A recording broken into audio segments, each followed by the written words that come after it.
Hey guys, you know who it is. But I got a mini fridge for my birthday, and you cannot believe what's already happening.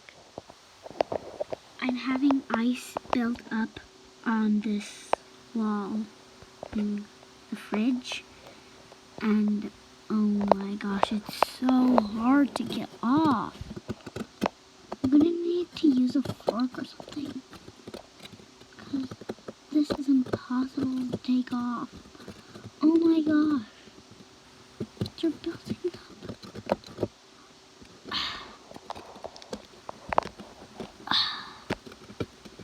It's so hard.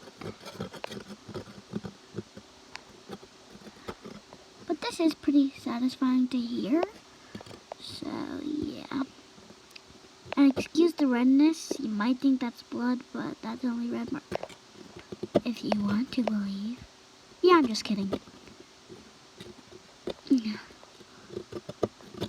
Well, yeah, I just wanted to show you.